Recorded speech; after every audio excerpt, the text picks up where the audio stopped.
Hey everyone, my name is Mike Vaughn and welcome to GVN Interviews. We are talking about Cocaine Shark with the director. Mark, thank you so much for taking the time to talk to me about your latest film. So, right off the bat, um, how long after Cocaine Bear did you come up with Cocaine Shark? First off, thank you for having me. It's a pleasure to be here.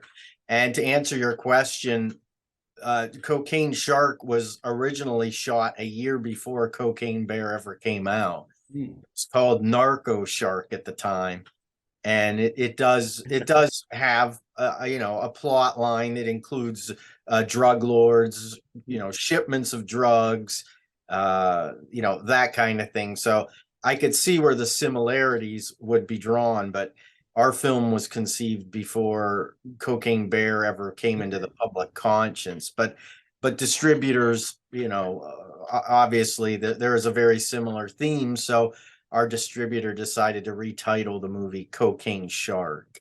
Oh, okay.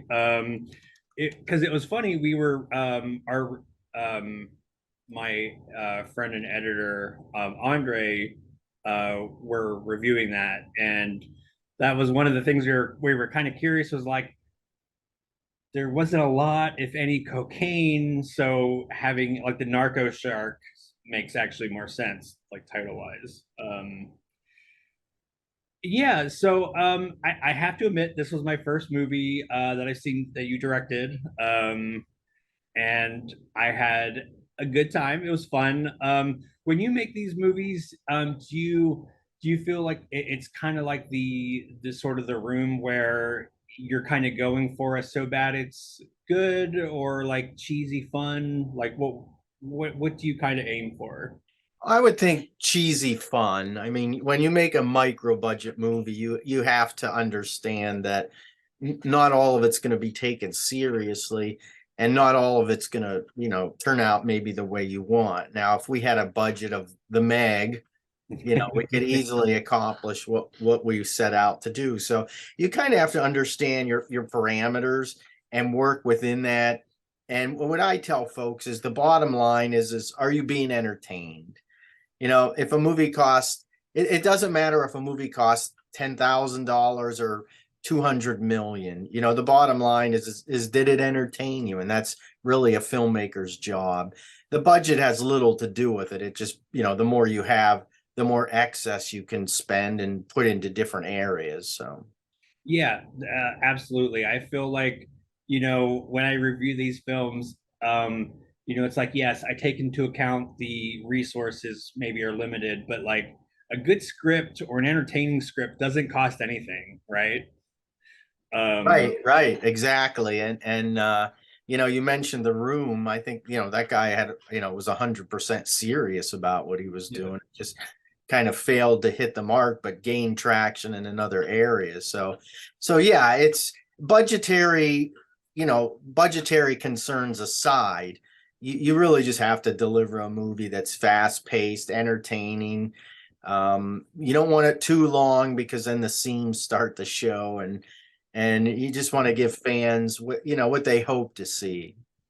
Yeah, and I think that, you're like spot on. Bottom line is like when I'm reviewing a film, like just don't bore me, right? Like just entertain me. And yeah, I was entertained with Cocaine Shark. I think that it was one of those sort of like every next scene, I'm kind of like I kind of want to see what's gonna happen next. It's um I'll have to send you our review, which I think is coming out pretty soon, but we had fun talking about it. What would you say was like the most challenging aspect of this particular film? Anytime you shoot a movie with sharks, you're inevitably going to end up on the water. And shooting out on the water, shooting in water, around water, or on water is difficult, because, Jaws sort of set the precedent for every bad thing that could happen if you're shooting a movie actually out on water. And we faced the same struggles. We didn't lose our shark prop, which was good, but We got a lot of really weird stares from people as they boated by. But the thing is, you're out there shooting. The only nice thing is that your actors can't go anywhere Mm. because we didn't have two or three boats. The boat we used in the movie was the production boat and the set, so to speak. We didn't offload people to another boat. We just moved things to one end of the boat or the other. But you're always fighting the currents. You set up a shot, you shoot one angle, and by the time you come back to do something, the boat's drifted, so you got to turn it around. Even when you anchor a boat, it's still going to move around. So that's always a challenge. Thank God no one was seasick or motion sick. That would have been a problem. And you can't predict weather when you're out on a lake. It could be beautiful, and an hour or 2 hours later, it's pouring down rain. The Yeah. only the only real issue I think we had is people that were just driving by that wanted to be helpful because we're shooting scenes. They're waving around a flare, and people would come by and say, "Are you okay? Yeah, we're shooting a movie. See this Yeah. shark?" And oftentimes, you know, people don't know what you're doing out there, so all these jet skis will be tearing around you, and you just have to sit and wait for them to go away. So patience is the key word when you're filming on water, and that was the most difficult part of shooting that film. But I've made a couple shark movies, so it wasn't my first rodeo when it came to that. So you always know what to expect. Now, do you have a favorite out of your shark movies? I know it's maybe like picking your favorite kid, but do you have one that's like stands out as your? I think Sharkenstein because it's the first one, Hmm. and it was the first time I'd ever done something like that. It was a very daunting task, but I like them all. But I think Sharkenstein's probably my personal favorite. What we No. have to do someday is team up Sharkula and Sharkenstein in a film. Oh, there you go. um, so now let's say you were given a big budget for this film. What was there? Would there be anything that you would do differently? You would maybe just keep it sort of the same. Like, let's just say you had a blank check. Like, how would you maybe do this movie slightly different? Oh, I think the first thing I would do is extend the shooting schedule. Instead of it being 4 or 5 days, we could do it in 3 weeks. Go to a real beach and shoot, put people up in a nice hotel, and have catered food 3 times a day. Have a really larger full scale prop that we could use, and hire a couple boat captains to jockey us around because I was not only the director of the movie, I also piloted the boat. So Oh wow, nice. Yeah, and that's interesting because I think that kind of speaks to when you're working on like lower budget films, you kind of have to do a lot yourself. You have to wear multiple hats. yeah, you do. I mean, I've been in production for over 37 years, so I can direct, I can produce, I can write, I can do the photography, I can do the editing, not so much the special effects, but yeah, you learn to do a lot of different things. And when you're on a boat, you just don't have room for a huge crew. So a lot of people on the boat doubled as technicians when they weren't in the shot, holding the boom and keeping people away from the background and things like that. So yeah, you really it's a hands-on a kind of approach, in micro budget filmmaking. And that's what I really like about it, because every day's a challenge, no day's the same, and it's always a lot of fun. It's a physical thing, but it's a lot of mental work too. To run a set, you know, on a big production, they have people that help organize and run the set so the director can only focus on one thing, but we do everything. So it is a challenge to, you know, have a schedule. This is when we're going to start. This is when we're going to take lunch. This is when we're going to do dinner. We're going to shoot into the night. You got to keep all that on track. And at the same time, fulfill your needs as a director for the actors if they need something extra from you, or take time to rehearse the scene, block it, that kind of thing. It's never boring, trust me. Yeah, and I think you hit on something really interesting, which is like I know there's some people that maybe do like having a little bit more control over their vision, instead of like compartmentalizing things to other people. Would you say that's the case, or would you say if you had a bigger budget, you'd be like, okay, I'm fine with letting the reins go on everything, and just let me do my thing and everybody else kind of do theirs. Yeah, that's a good question. I don't know how I would react to that because, I've never had that luxury. So it would be interesting to have a huge crew, but as a director, you still have to delegate authority and get things done. So you just don't have to physically do it yourself. I did a movie once where I wasn't the cinematographer, and I have to admit it was nice. It was nice telling okay, here's where I want the setup. Let's use this lens. I'll get it lit, frame it this way. It was nice not having to do that one extra thing. So I think I could adapt pretty well to it, but it would certainly be a different filmmaking experience. Yeah. So okay, let's say you were given a blank check, you could make anything you wanted. What would your dream project be? Like, is there one like thing that you would just love to be able to make?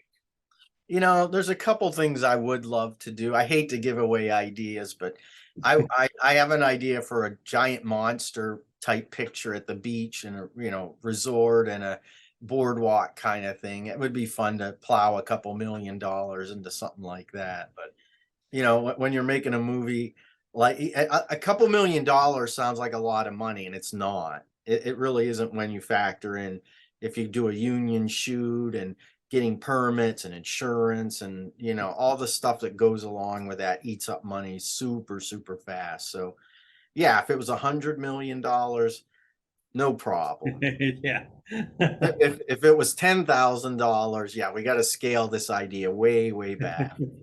Maybe get the action figures out and the scale model, and but I sincerely think that there's a charm to like lower budget films. Like, I like being able to kind of like see like what people can come up with, limited resources. I think it comes off a little less I mean, I'm not saying your movies come off cynical, but like um when you have a huge budget movie, I feel like sometimes there's some cynicism. When I see movies like yours, I feel like there's something that's endearing, that's something very like pure, like y'all just want to make an awesome, entertaining film. Yeah, that's a good point. And the reality of it is when you're making a micro budget movie, you don't have anyone around to tell you what to do. It's your vision and the others that work with you, their vision. It's a very interactive process where you can come up with ideas and change things and it's what you want. Now, when you make a $150 million movie, you're making a movie someone else wants for everybody, and that sort of homogenizes maybe the experience. And there's room for all types of movies in the world: low budget, medium budget, big budget movies. But I think each one of you gives you a little bit different taste of the authorship and ownership of the end product. Hmm. And that also brings up another kind of interesting point, which is, do you feel like, people making these 150, $200 million movies, is there room for the auteur, like the auteur theory, or do you think that's like purely more in the realm of like somebody making sort of like mid to lower budget movies? Yeah, I think the auteur mentality in Hollywood is simply non-existent anymore. Hmm. It's a different business than it was in the 40s, 50s, and Yeah. 60s. But I think again, there's room for everybody, and quite honestly, Hollywood would have no use for a guy like me. They just wouldn't. I probably would last one day on a Hollywood set before they fired me because I grabbed a light to move it Yeah. because people weren't moving quick enough. But It's not my dream to make $100 million movie. My dream was always to make movies, period, regardless of the budget. And the funny thing is if you took, let's say you put Steven Spielberg and I in a room and we switched the tables. If someone gave me $150 million, I could make a movie. Anybody could, because you just hire all the best people and you have unlimited resources. But if you said to Steven Spielberg, here's $10,000, you go make a movie, I highly doubt it would happen. So Yeah. I think auteurs might be better prepared to move into the big budget arena than Then someone who's in that arena and they're on their way down and they yeah. find making movies much more difficult. So it's kind of a funny comparison, I think.